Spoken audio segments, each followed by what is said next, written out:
Kabaligtaran ng kanyang nakatutuwang pangalan ang kanyang pangangatawan. Pero marami ang naaaliw sa kanyang estilo ng pagpapatawa. Kaya naman unti-unti na rin siyang gumagawa ng pangalan sa telebisyon. Alamin natin ang kwento ng buhay ni Petit.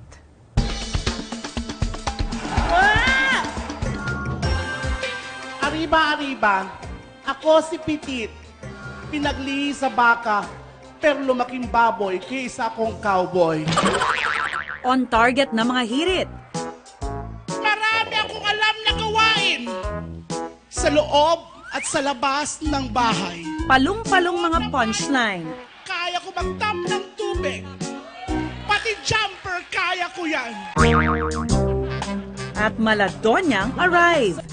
Ito na raw ang tila trademark ng pinakamalaking Petit sa larangan ng pagpapatawa. Ako si Petit at ako ay naniniwala sa kasabihan. Akanin mo ang kagandahan kung natatakpan ka naman ng pangit sa unahan. Tao po. Petit. Hello! Uy, kamusta ka na? Alam kong almost every night, di ba meron ka mga gigs? Nakatulog ka na mga yan? I-energize ako. Ano ka ba? Energized na nga raw itong si Petit, pero hirit niya, wait lang. Bago namin pag-usapan ang kanyang tunay na buhay, magpapaganda muna siya. Wow! Ready to perform ang look mo ngayon, Petit? Oo, naganda talaga ako para sa tunay na buhay. Tsaka sa'yo, syempre. Malayo na raw ang itsura ni Petit sa Vincent Aycocho na tubong Bicol noon. Panganay siya sa 3 magkakapatid at mula raw sa pamilya ng mga Brusco at Maton. Don Parang ang tawag sa kanya noon.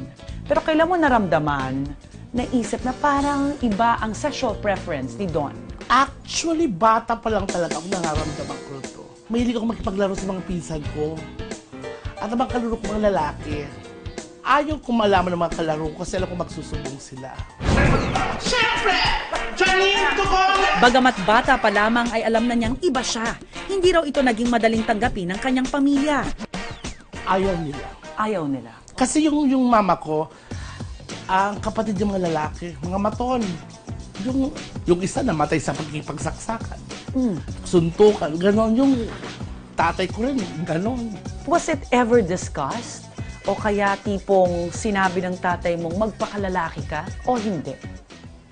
Oo, sinabi niya yun. Yun yung lagi na lang, pag halimbawa, may nagawa akong konti lang, mait ng ulo ng tatay ko. Yung papaluin ako, yung gano'n. Tapos laging issue yung dahil bakla ako. Sabi ko, bakit gano'n? Para patunayang may mararating siya, nagtapos siya sa Aquinas University sa Bicol ng kursong marketing. Pero kasabay nito, iba't ibang trabaho din ang kanyang pinasok. Ano mga trabaho pinagdaanan mo? Makeup artist, sa opisina ng tatay ko, kaso hindi ko na-enjoy, may hinahanap talaga ako. Anong ginagawa mo sa opisina ng DPWH? Empleyado din ako. Okay. So hindi ko rin ma-enjoy, may hinahanap ako. Pero at the age of 19, nagtrabaho ka na. Nagtrabaho na ako. Pinagsasabay ko yung pagiging talent scout at the same time estudyante.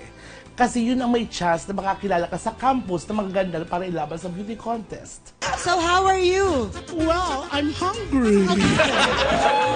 Noon pa man, tila may kakaibang calling na raw itong si Petit pagdating sa pagpa-perform. Kaya naman tinanggap niya agad ang oportunidad na makapag-Japan bilang singer. Anong gusto mong patunayan?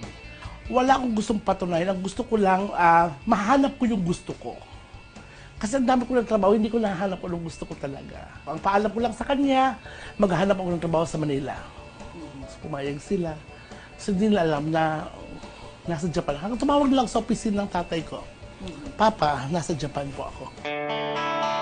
Makalipas ang ilang buwan, pag-uwi ng Pilipinas, napadpad si Petit sa The Library, kung saan nagsimula ang kanyang karera bilang isang stand-up comedian. Si Petit kasi inaaral niya lahat ng jokes niya, lahat ng material niya, lahat ng monologue niya, lahat ng bibitawan sa entablado, inaaral niya yon. Almost every day siya nag-aaral. Gaano kahalaga itong pagiging stand-up comedian mo sa library sa karera mo ngayon? Sobra. Parang the library give us the platform. Yung gusto namin. Sa lahat ng bagay actually, ganun ka-powerful ang library. Kaso lang mahirap. Mahirap po. Ano yung paghihirap na pinagdaanan mo? Tahanan yung lahat ng magagaling. Tahanan yun ng punong-puno ng talento. Kaso lang, yung mga iba, may mga attitude sila, yun ang mahirap pakisamahan.